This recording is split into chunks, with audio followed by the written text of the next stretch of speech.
All right, we're back for more Wet Ink Wednesday with another person involved in the Never Going Home campaign dossiers. And so today I'm joined by Mike Coker, and he's a writer and big big nerd. So history buff. We'll find out more. Mike, say hello. Hello. Thank you for having me, Matthew. Yeah, no problem. So I like to start this series, these interviews with like kind of the biggest scale, like how Mhm. what kind of is your nerdiness? What kind of nerdy things are you into? Like, both history wise or pop culture wise. What gets you real excited? Uh, I'll give you my nerd origin story. Started with the Red Box, D&D Red Okay. Box, 1983-ish. And so from there was no going back. Uh, I played every role-playing game I could get my hand on. These days, no, it's just changed. I love science fiction, love fantasy, love history. And anytime those two are combined, that just is exactly what I'm looking for. All right. Did you? I'm just trying to think of some books like I can't think of the name of the book, but the she wrote those stories about like the women who go to space, like it's a retelling of the space race, except Oh, that yeah, like yeah. I know what you mean. I have not read those, heard lots of okay, good stuff about that. And yeah, yeah, I think there's a series going, I don't know, maybe a Netflix show or something about it now. But yeah, I've yeah. heard great things about it. There was a new book that came out called Servants of War, that is sort of World War One and the Western Front, but there's also a lot of Russian folklore All mixed in, and right, it's set in a parallel universe. And I was like, yeah, I'm in. Now, so right. one of I think Steve Diamond is one of the co-authors with I think Larry Correia, and that was just a lot of fun. Different take on the World War One setting. Sure, that sounds. I wrote that one down, so I may go visit that myself. So having brought up World War One, and kind of Mhm. your uh that's kind of our main point of connection is that like you're a big fan of Never Going Home, such a big fan that like you I think in my mind, you reached out to us and like informed us that you were running our game at your local con.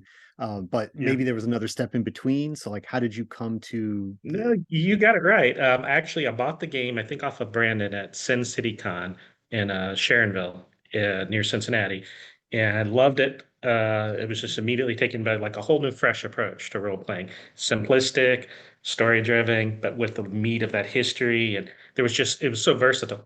And so I had it on my shelf, never got a chance to play it. Next Sin City Con rolled around, and I contacted, I think, Brandon and said, "Hey, is it okay if I run these?"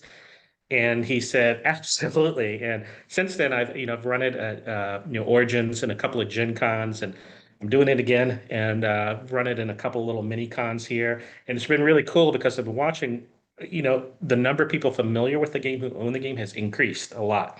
Hmm. Like the last Gen Con, people already had the PDFs, already had the books, and were already familiar. So I wasn't introducing it to them cold. So that's, I think, a testament you and Brandon's business savvy is that I think the word has just really spread about the game.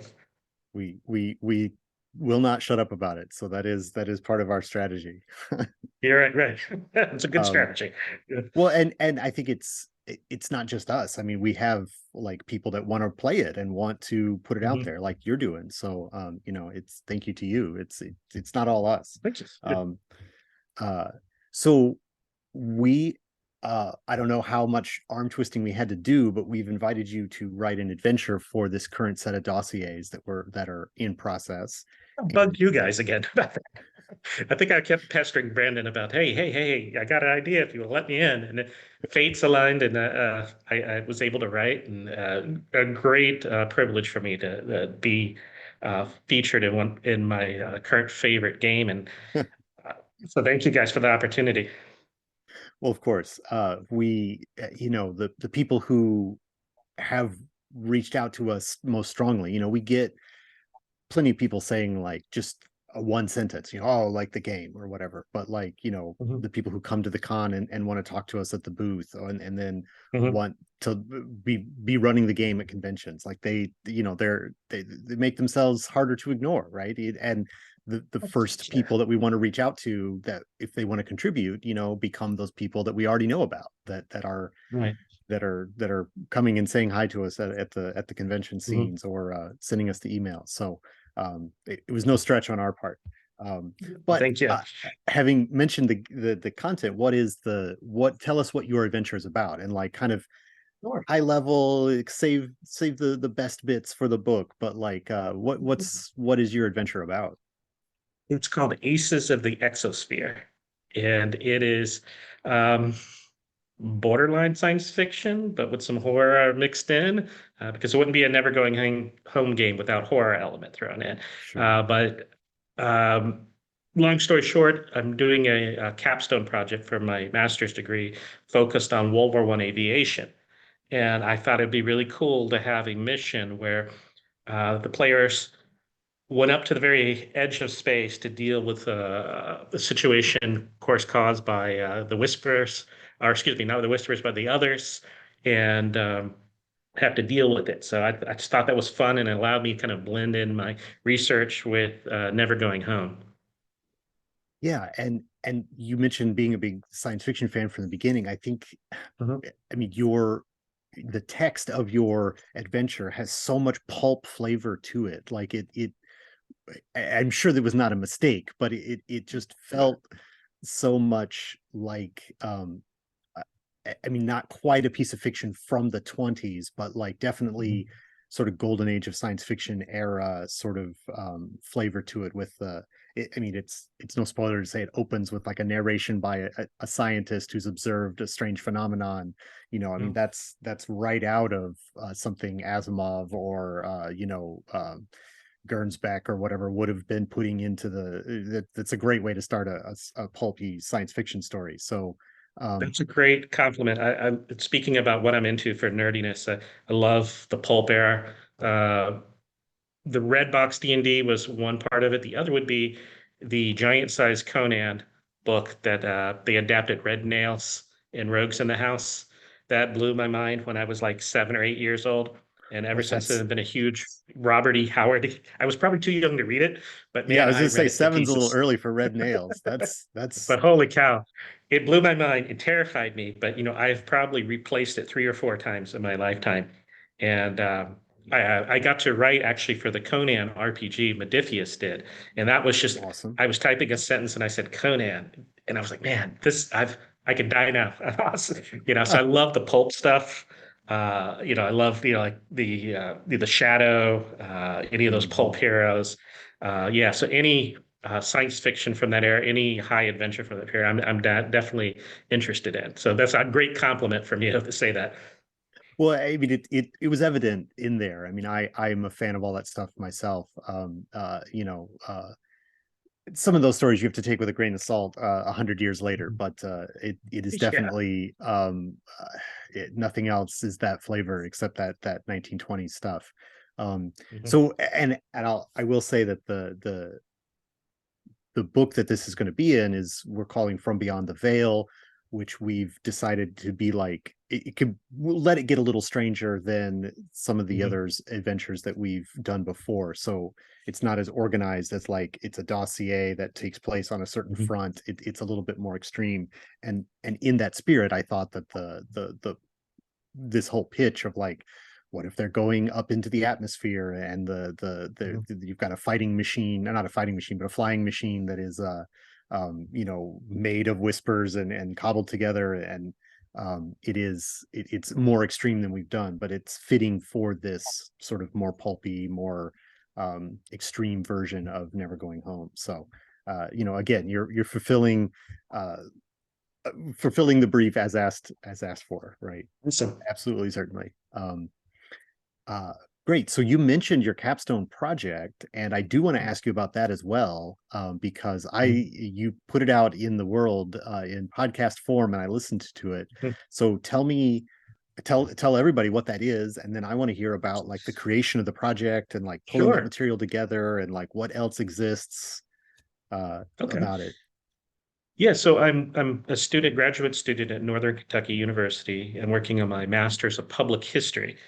Sort of a newer field, but it's basically geared towards working in museums, how to do great exhibits, how to do great educational programming, the business side, how to run an archives, how to get grants, and the best way to design panels, the way to put out training manuals for your docents or, guides or rangers or whatever you have. And so I'm about one semester away from getting my master's in public history. But you have to do, instead of a master's thesis, you do a capstone, two capstones. And my first part of the capstone is the World War One letters of a guy named Cecil Gabriel. He went by Zeke.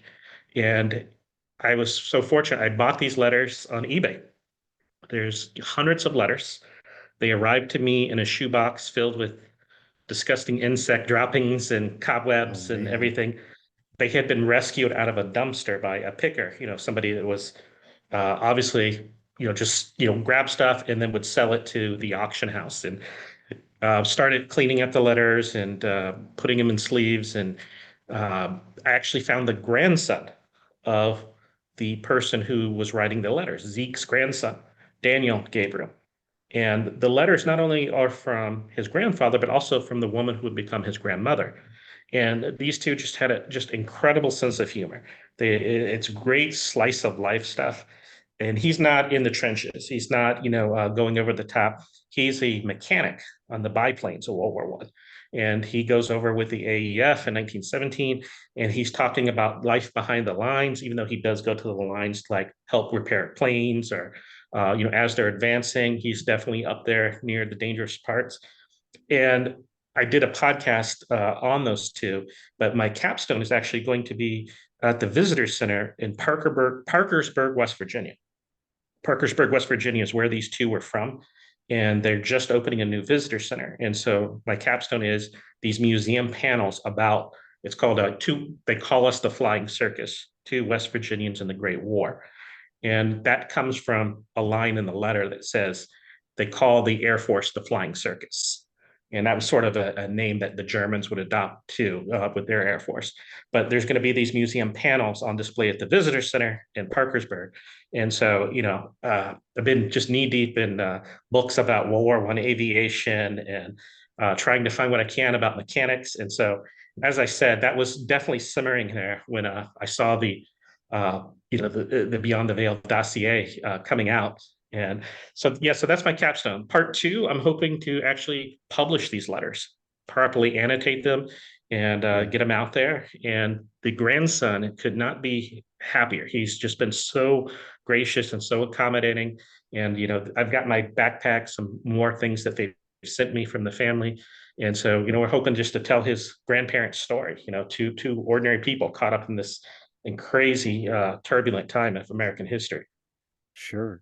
I mean, I I think I'm glad that there's going to be museum panels, and I've like I listened to you said you put it out as a podcast, you interviewed Mhm. him and you had somebody read the letters, or maybe you read, Mhm. I don't know, so there's this audio version of it, Mhm. but then yeah, it's neat that like, of course, that fits in with this. Of course, it's a public history capstone. Like, you have to, like, at some point put the museum panels in a Right. room somewhere. That, of course, that makes total sense. So, what is is there, like you said, you've got some other things. Is there going to be like, is that like, that's a whole thing? I assume, like, you've got to source some Mhm. photos. You've got to like write that text, make sure it's accurate. There's like Yeah. specific Yeah, references. There's like, that's what part is of it, stakeholders, who gets yep. to adjust the word. There's all that kind of stuff, right? Yeah, so part of it is I can design these panels, but the people in Parkersburg are going to have to like them.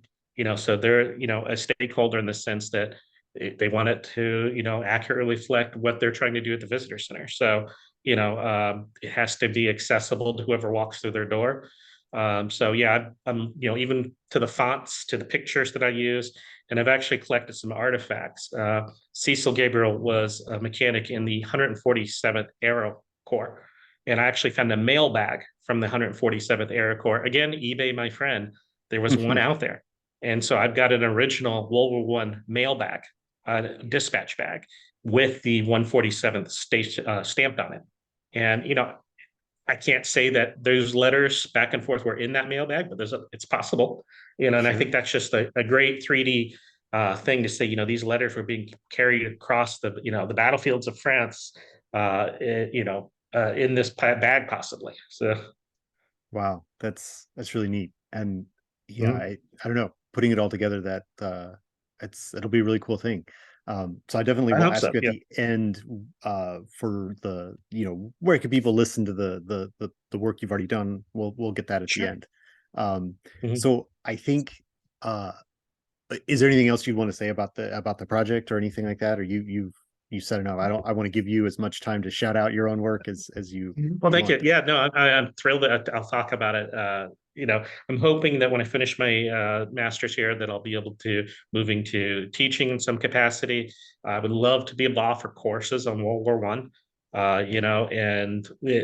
These capstones are going to do wonders for helping me learn more about it. So, but yeah, I think that covers it pretty well. Yeah. So who's who's harder to write for, the museum, the visitor center of a small town, or Modifius? Like who's given you more notes about Uh, your? Uh, well, I love Modifius. They're great guys. I'm actually working besides the Conan line. Unfortunately, the license for Conan is moving on to another great company. Is it Monolith? I believe they did the great Uh, board game. yeah, Uh, I don't know. that You is might a want to edit company. that I out. don't. There is a company called Monolith. That's for sure. I don't. Yeah, they do. They did the Conan board game, and I think they're getting into the tabletop RPG line in some capacity. They're doing Solomon Kane and that. But anyway, they had the license from the Howard Estate for I think almost a decade, if not more, and that was a lot of fun. But I'm working on now Cohorts Cthulhu, which is Cthulhu set in the Roman Empire. So All as the right. Roman Empire is expanding, they're brushing up against strange cults and ancient technology, and that's been a lot of fun. Um, I would Sounds have to like all of say, your I mean, buttons once again. Like oh yeah, that's again, yeah, and now I've got a shelf full of Roman history books I need to read too. So they're great. I will say it's more challenging actually to write for the public than it is for a game company. A game company knows what they want, and they will give you that. And I mean, let's face it, we know the cross section of nerddom we're going to be hitting, right? So we know how to sure. write for them. Someone walking through a visitor center or museum is a bit more difficult. So you don't want to talk down to them, but then you don't want to trot out $1 million words either. You want to get your main points because most people are going to walk past a big wall of text, and they're like, that's too much. So you've got to just have just the right amount of text, but you don't want it to be forgettable either. And so that's Right. kind of the things that you're juggling. So I'd say actually that's to me is harder Yeah. because nerds will dig in. They'll read everything you put out there. Well, and I imagine it's the word count too. Like you don't have a lot of Yes. room on a museum panel, Yeah. to condense a shelf full of knowledge into, 200 words or whatever. Like I did that's a a challenge. exhibit at one of my other places. It was about POWs during the American Revolution. And the place I worked at is the old Exchange Building in Charleston, South Carolina. Beautiful place, 1771 building, but it was used as the cellar area and its upper floors were used as a POW site. The British took control of Charlestown then for about like 2.5 years, and they used the area to store criminals and patriots. It kind of threw them all together. And we did a panels on it. I worked with the designers. My first draft was 6,000 words. They looked at it, and after they finished laughing, they said, "You need to get this down to about 1,200 words."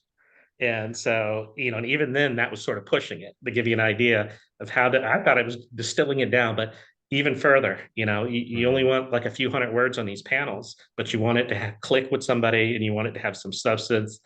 You make them want to read the next panel. Wow. Yeah, it's tough. I mean I can't argue with your answer on that one. That's yeah, I yeah, I don't know. I'm just shocked and amazed to talk about museum stuff with you. It's been great. Um, so I don't have any other questions, I usually ask about like what's coming next from you. You've kind of Mhm. already talked about that. So if there's any Sure. other like specific thing, like you mentioned, you're working on the Roman thing. Is that Mhm. with I mean, you don't have to say if you can't say it, but like the is that with Chaosium for Modiphius. Call of Cthulhu? Oh, it's for Modiphius.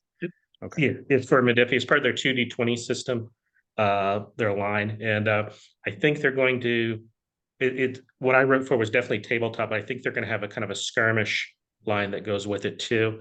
But they're doing some great testing. And again, those guys have just been fantastic to work with as well. They're over in England, but they do the Fallout game. They do Oh yeah, I gosh, mean they uh, they've got Star Trek. That's kind Dune. of one of their big Yes.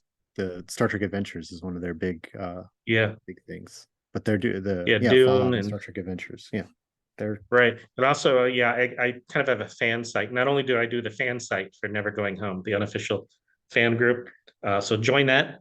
Come in and join and talk to us. It's a small that's group. We've got less than 100 folks on there right now, but it can bloom. And what's great is some of these people who play with at conventions or find about the game online will come and join us. And so we're talking about all things World War I and Never Going Home.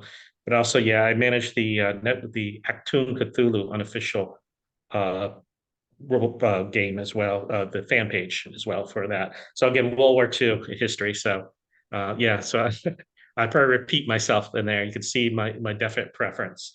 But yeah, I'm going to work on finishing school. I'm going to work on my capstones. Hopefully, have some good museum panels up. I'd like to get another podcast or two out there. I did do a podcast I think everyone would love who likes Never Going Home. I interviewed a great author called Scott Poole. Professor, there's actually Dr. Scott Poole. He's a professor at the College of Charleston. He wrote a biography on H.P. Lovecraft, but he also wrote, I think, is one of the definitive accounts about how World War One shaped the horror genre, how modern horror genre really owes everything back to World War, what's called Wasteland. And I would say absolutely read that book if you're interested in how the trauma of World War One is still seen on the big screen today, or even in our homes or on the printed page. He does a great job. I did a podcast interview with him as well. You can find both of those at the Northern Kentucky University history website. They have both those posted on there. awesome. So yeah, I think we're kind of coming to the end of the interview here, and it's been great to talk the Likewise. surprising like short distance between like game stuff and history Yeah. fan and then like museum work. Like Mhm. those are very nested. That's a very tight knit Venn diagram there between those different Mhm. things. We'd be Um, amazed how many people in my grad program are gamers too. So I'm sure. yeah, we all talk about games, and yeah, I see some of them at the cons too. So, but yeah, like I was saying that I'm so glad to sit and talk with you because the times we've interacted in the past, you've been buried behind a wall of customers at Gen Con or Origins, and so I could just Yeah. say hello and how are you and shake your hand, and so it's great to be able to have a one-on-one with you. Sure, of course. And same for you. Like I didn't know I maybe could have guessed from hearing you talk about like this is my project and when Mhm. I and I'm at a like you're like, oh, I'll book a room in the library. That's where you are right now. And I'm like, is he a professor? Did I not know that he's a professor? But like yeah, Not yet. so I'm hoping. Yeah. right. Well, I Yeah. good luck to you. So Thank you, finally, man. Mike, is there any Yeah. place you've mentioned several things already? We'll make Mhm. sure the links are all in the description of the video. But is there Mhm. any other place that people who want to talk to you about history or talk to you about your work in museums or where can people find you on the internet? That's Goodness. You can always look me up on Facebook. I'm there. I've got a cat on my shoulder because that's another thing for nerddom. You've got to be obsessive about cats, right? So it's you'll see a many picture of people me are. with a yeah, you'll see a picture of me with the cat on my shoulder. So you Facebook me, shoot me an email message. You should be able to find it there. Come out to the Never Going Home fan page and join up, and we'll chat there. All right. So check out Mike's like professional work and in all of the different capacities. You sold yourself short telling me you were just a writer. Like you're doing a lot of different stuff. So Well, thank you. all right. Well, I think that does it for our little conversation here. Again, thank you so much for your time today and sharing about like everything you're up to. and say goodbye. Yeah, guys, thank you.